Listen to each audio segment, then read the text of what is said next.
Hey guys, welcome to episode 15 of Crash Nitro Kart. Last we left off, we took down Emperor Vila the 27th with Team Cortex. But, as I mentioned, I'm not done yet. And yes, proof of concept, I do have 100% completion.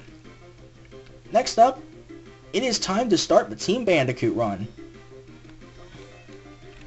And things are going to go very similarly to the Team Cortex run. Pretty much. So with that, let's just get this started. And for those who just want to see the Team Bandicoot run, well, I'll make two separate playlists. One for Team Cortex, one for Team Bandicoot. And I'll also make one complete playlist. So, there you go.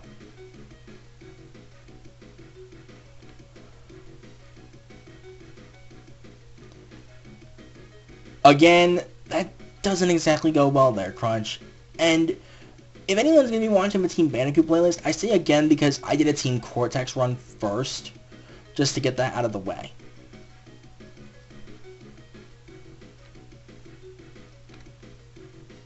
But for those of you who haven't seen the intro from the Team Cortex run at the very start, I'm playing through it again anyway.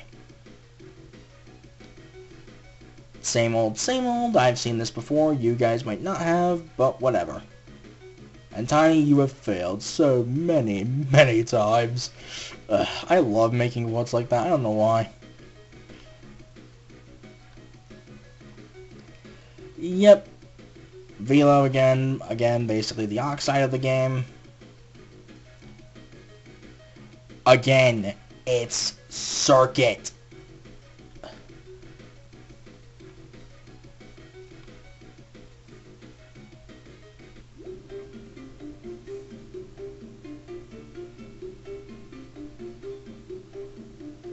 At least Aku Aku and Uka Uka get it right.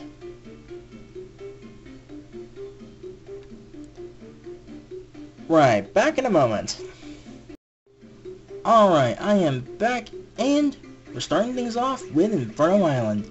Much like the Team Cortex run, one character per world, and I'll be sticking to my main from World 3 onward for this particular team. Anyway, for Terra, we're going Crunch, whom, exactly like Tiny, great in speed, A-OK in acceleration, but turning completely sucks. And among the 6 we're playing throughout this LP, Crunch is the only one who did not appear in CTR.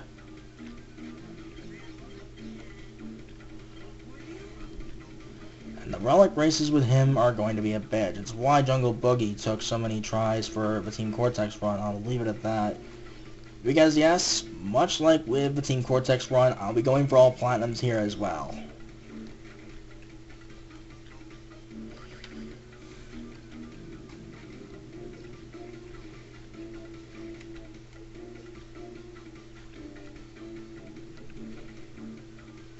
And, like I said, I'll be facing the entirety of Team Cortex throughout this run since I'm playing with Team Bandicoot.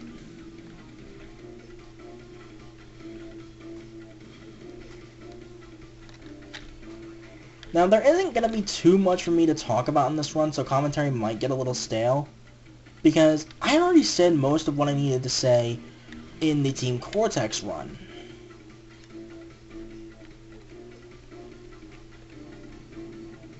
I will say this much, though. There are some things I might consider getting on the eShop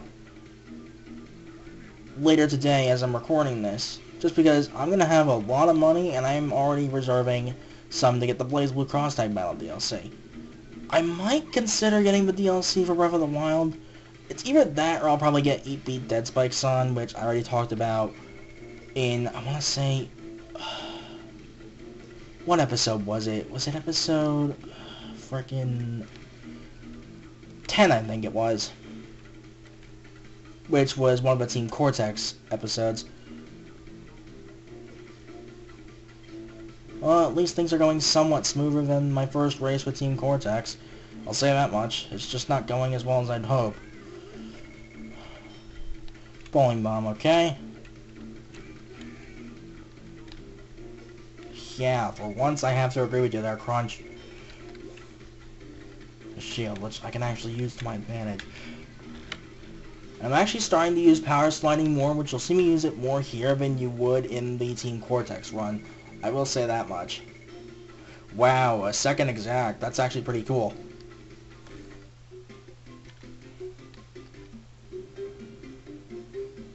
Yeah, I know this already, Aku Aku. Right, gonna refresh the recording. Alright, I am back, and up next is Jungle Boogie. That was some pretty slick driving on my part, and with freaking crunch no less. Anyway, like I said, commentary might get a little bit stale sometimes because I've already said pretty much most of what I needed to say in the Team Cortex run as far as like informative commentary. So most of this run is just going to be casual commentary, whether it just be me going on random tangents like I usually do, quoting a bunch of stuff because why not, or other gaming updates and shit like that. Because gaming is what I do. Also a couple card games, but that's not the point. I guess that is one thing I can talk about since we're in the middle of a racetrack I myself have seen before, but you guys probably haven't, assuming you're watching just the Team Bandicoot playlist. The card games I play. Pokemon TCG, obviously. I usually get a lot of crazy ideas but never finish them, if only because there are times where it's like I want to finish something, but by the time I can, chances are rotation's going to happen. Which, for those not know, every September, 4 sets leave the standard format, but they stay in expanded. In the case of last year, we lost, I think it was Primal Clash, Double Crisis, Roaring Skies, and Ancient Origins, which were XY sets 5, subset, which doesn't really matter because Double Crisis sucks anyway. I mean, the only thing that's really worthwhile out of that set is a Team Magma Secret Base, but that's not the point. XY6, which was Roaring Skies, and XY7 was Ancient Origins. But yeah, those sets were what rotated out last year. But anyway, some of the ideas I have for next format, because I am planning ahead, the Lunala Psychic Box, which is very similar to Mewtwo Lunala, but it runs a couple of other things I can use as well. A major shout out to N of the Pokemon Evolutionaries for giving me the idea. Much appreciated, dude. I can always appreciate having a Mewtwo Lunala style deck that I can work with. Because, as I mentioned before in the deck profile for that deck is really freaking fun. Another one I'm looking into is kind of simple from Ultra Prism, Lucario Garchomp. Well, we know how that goes. The next one is Zoroark Decidueye, which I know a lot of people are saying Zoroark is pretty much everywhere in the meta, but I have my reasons for Decidueye. And the last one, Dual Solgaleo. I'll explain that one at some point for sure, because it's crazy. And I've gotten a lot better at that too, Aku Aku. Right, I'll be right back. Alright, I am back, and the last track of Terra, Tiny's Temple. Getting back into my whole card game tangent. Like I said, I usually have a lot of crazy deck ideas. Yeah, I'm kind of a rogue player. I don't like to go by the meta. But like Zoroark Decidueye, like, that's the build I would recommend for Zoroark at this point in time, because, I mean, I know people are going to say Golisopod, and that's good, don't get me wrong. I just think Decidueye is better given the situation we're in right now, with all the metal support and whatnot. Dustwing, Necrozma in particular. That thing is terrifying. Well, when it works. Anyway, the other card game I play, this might be one that a lot of you probably never heard of. Weiss Schwarz. For those not know, it's basically one giant anime card game full of a lot of different stuff. Notably, things like Sword Art Online, which gets way too many frickin' sets, Attack on Titan, Love Live, Project Diva, aka Vocaloid, which is the series I personally main, Haruhi, Fairy Tail, like there's a lot, including Persona 4, which is actually technically Persona 4 mixed with Arena. So we do get a little bit of Lapras and the Heartless Armed Angel herself, Aegis. It's pronounced Aegis, not Aegis. Get it right, people.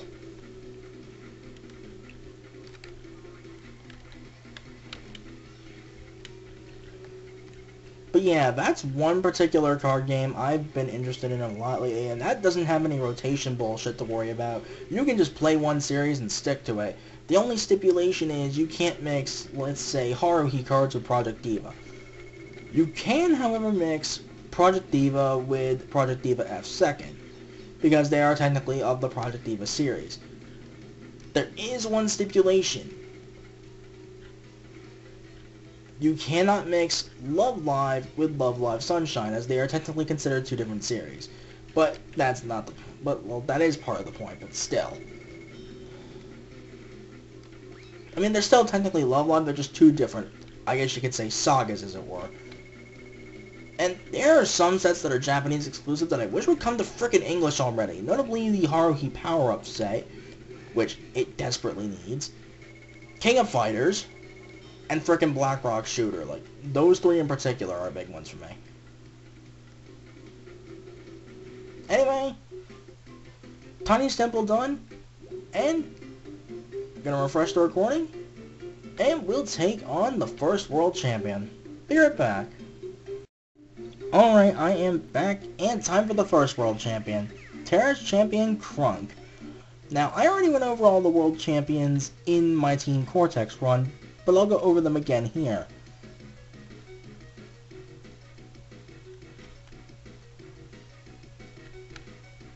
Terra does mean Earth, so he technically isn't wrong.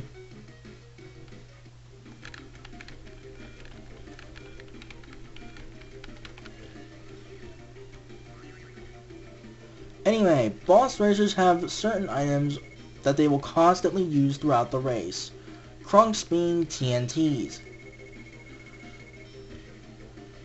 He uses them kind of like a little mix of Komodo Joe and Ripperoo from CTR. Like Komodo Joe, he throws them in an arc, but like Ripperoo, they stay on the ground. Take a bowling bomb. Which didn't exactly help me much. As you can see, it can be a little tricky to keep up with him, but if you're close enough to him, those TNTs won't do a goddamn thing, and that's strictly because he throws them in an arc.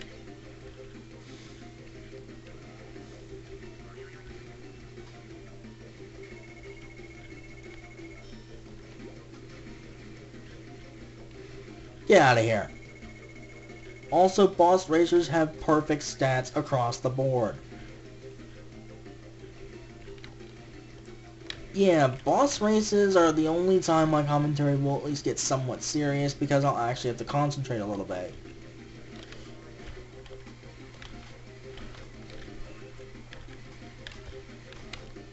How is he keeping on top of me after all those power slides?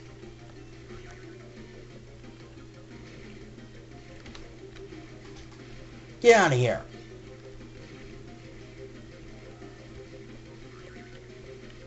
Oh, that one was on me. At least I got my 10-1 preferred back. I'll preferably keep it that way. And so long as I keep getting shields, I at least have a good chance.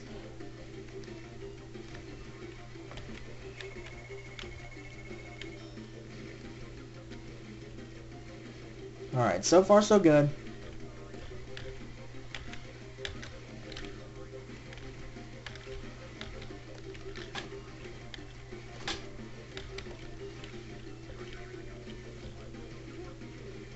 Alright, with that, Krunk should be as good as down. Victory! With that, first world champion defeated.